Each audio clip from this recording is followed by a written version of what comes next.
गुरुजी, आपने पिछले सत्संग में बताया कि अंतर गुरु जो है आपके अंदर ही रहता है साक्षी रूप में। इसके बारे में थोड़ा डिटेल बताएंगे।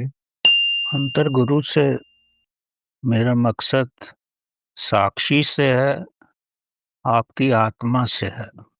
आपके जन्म से ही आपकी आत्मा आपके साथ है। आपका साक्षी आपके भीतर लुप्त रूप से है। जब श्वास आती है तब आत्मा लुप्त हो जाती है। जैसे आप श्वास की प्रक्रिया करते हैं, श्वास का आना और श्वास का निकलना। जब श्वास आपसे बाहर जाती है तब आत्मा का सूक्ष्म विकास होता है। जब श्वास अंदर आती है तो आत्मा सिकुड़ जाती है। ये आत्मा ही साक्षी का रूप है। श्वास से ही संसार चलता है और इसी से हमारा जीवन चलता है।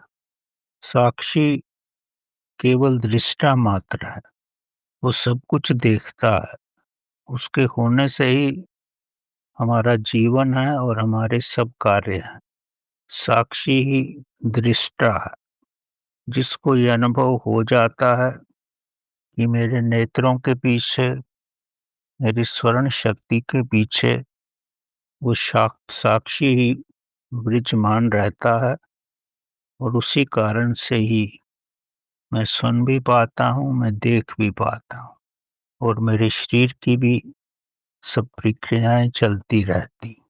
जैसे जैसे आपके भीतर साक्षी का विकास होगा, आप में ज्ञान की वृद्धि होगी, आपका स्वास्थ्य अच्छा होगा, आपका चैतन्य बढ़ेगा।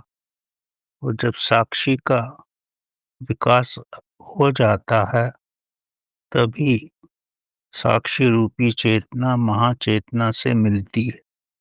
आध्यात्मिकता का मकसद क्या है? आध्यात्मिकता का मकसद इतना ही है, हमें उस आदि महान आत्मा से मिलना। आध्यात्मिकता, आध्यात्मिक, हमारी आत्मा को आधी आत्मा से मिलना ही आध्यात्मिकता का प्रमुख लक्षण है। और उससे मिलने पर ही हम समाधि की अवस्था में आते हैं। तो अगर हम साक्षी का आभास करते रहें तो धीरे धीरे सब होने लगता है। साक्षी का आभास ही और साक्षी का विकास ही परमात्मा को मिलने की का रास्ता है। और ये सब बड़ी सूक्ष्मता और बहुत धीरे धीरे होता है।